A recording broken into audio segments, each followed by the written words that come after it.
Hey YouTube, it's Reaper. It's been a while since I've made a video, but I got a couple of things that I like to show you guys. Some of the stuff is old, some of the stuff is new, so I'm just gonna give you a little rundown. So, first inside my pistol box is my KWC fire-powered spring pistol, something that I play around with. It's nothing too serious. I think it shoots about 200 FPS. It's nice. It's not blowback, but it's a Springer.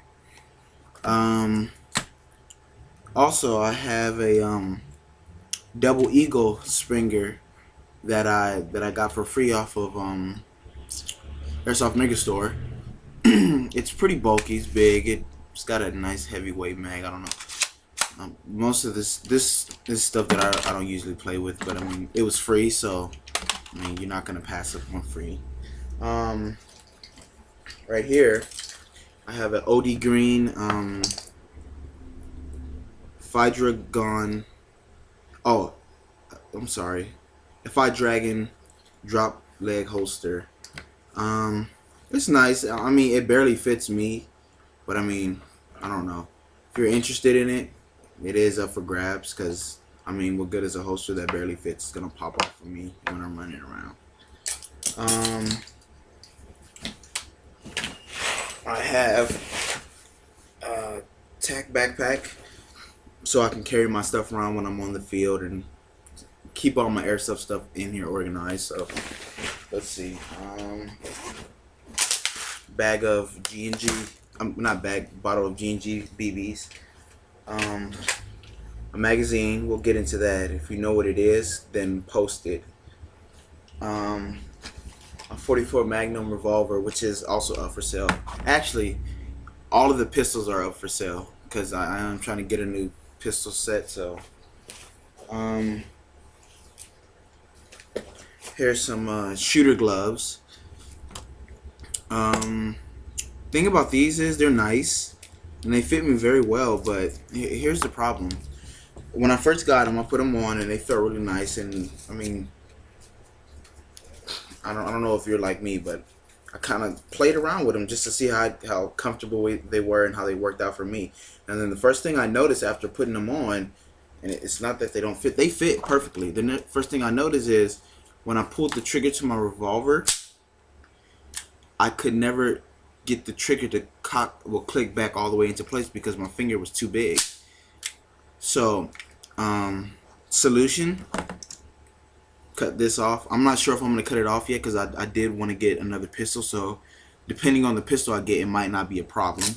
But I know for the revolver it is a problem, so I don't know.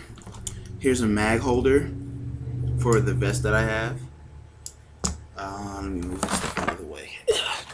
Anything else in here? Let's see what we got here. Alcohol wipes. If you've ever been to Hollywood sports, then you know sometimes the BBs at both ends of the field can get very, very stacked up, and you might end up slipping and falling, and you might need to clean the cut. So it's always good to have alcohol wipes with you. Over here I have some tools to just in case one of my guns breaks down and I need to do a quick clean, or whatever you need it for. It's always good to have some tools with you when you're out on the field. That way you don't have to shell out for somebody to fix your gun or have to worry about your gun getting messed up. In this pocket I have the last few of my CO2 cartridges from the Jericho 941 that I used to have. Give you a little rundown on what happened to that. As you guys know, if you have watched some of my videos, I had a I think an A&K Magpul Masada. I'm not sure. I wasn't too sure of what it was, but I ended up getting rid of it due to how big it was and my situation for transportation and getting to airsofting. So I kind of downgraded to something smaller, but something that I did want. Dead rag. It's always important because if you don't have that and you're out, you get shot, that's your fault. So here it is. This is my Double Eagle um, M89 or the UMP 45, whichever pleases you. It doesn't really matter. Um, this is a pretty nice gun. Um, what I do like about it is what I have heard is I heard that the G&G and the Umarex version, the charging handles don't charge. This one does, as you can see. And when you charge that handle, it opens up the this little slide right here, which is where you can adjust the hop up. It's a little lever that you push side to side.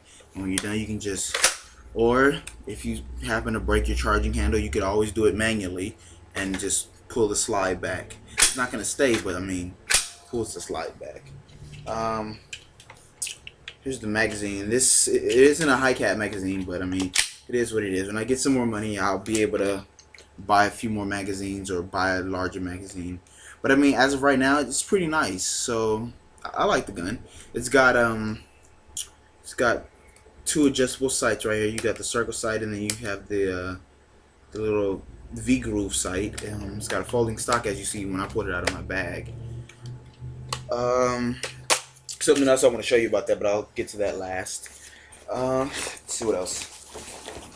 Here's my vest. Got a little nice tactical vest. It comes with a belt, extra holster.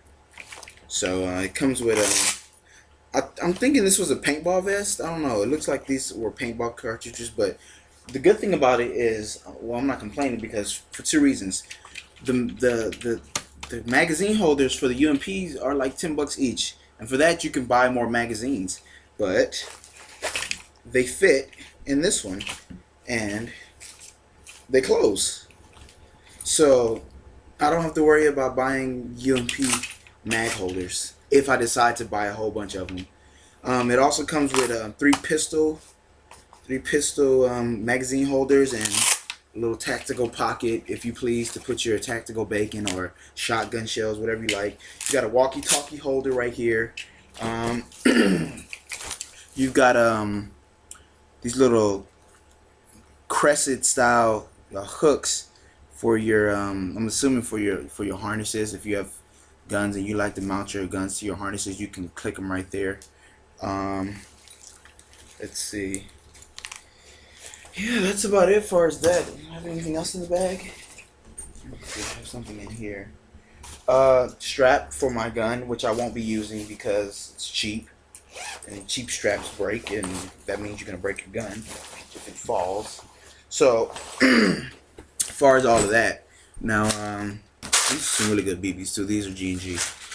But besides that, a little problem that I ran into with this gun, upon purchasing this gun, for some reason, I'm the type of person that likes to take apart his gun and see how it all works. So, as I did a little takedown on my gun, and let me get my tool out so I can show you. Upon my takedown,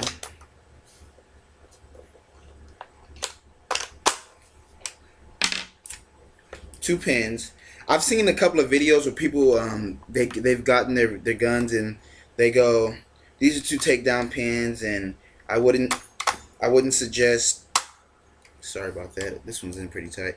I wouldn't suggest that you take your gun apart because this and that and you break it. But I mean, what's the point of having something if you don't know how it works or you don't even try? So as you see, this comes down. I'm gonna, hold on, take this off, and you raise it up, and that's where the battery would go. Something I need to get, which is a battery. But besides that, you see how that it just doesn't want to come off? Well, in the inside, your barrel, it comes with a tool where it pushes your barrel forward and it releases the lower part of your gun. As you see, I'm not sure if you are familiar and you've taken apart your gun, then you know what's missing. The air nozzle. As I was taking it apart, the gun got stuck, and I forcibly removed it, and it snapped off my air nozzle. So no air nozzle. But I mean, it's a learning experience. It's only like a $10 mistake, which I wouldn't have done. But I mean, the only way to learn how to fix your problem, to fix something, is to break it. Also, this is where the battery will go, and this comes off. I mean, it's just a whole bunch of things that you can take down and take off of this gun. Here's the barrel. Here's the barrel to the gun. That comes all off. Now you can see the spring in there for the charging. I don't know if you can see it, but you can see the spring in there for the charging handle. And I mean, I've learned a lot about my gun as far as me breaking it, but I mean, hey, you learn, you learn. I mean, but I mean, as far as that, so I'm just gonna show you everything. This right here is the hop-up unit right here. So basically, what you would do is you'd push it forward or push it backwards, depending on how you needed your gun to perform for you. Here's the spring that when you press it in and you turn it, it locks up. So in theory, when you load your gun, it look like this, and there'll be an air nozzle right there. And you pull your trigger, the air nozzle comes out, lets it feed the BB, then it comes back out and it presses the BB. You see? But the air nozzle is broken. So, as far as that, I'm gonna have to spend $10 on that. If you do have a UMP and you've taken apart your motor, excuse me, my phone's ringing.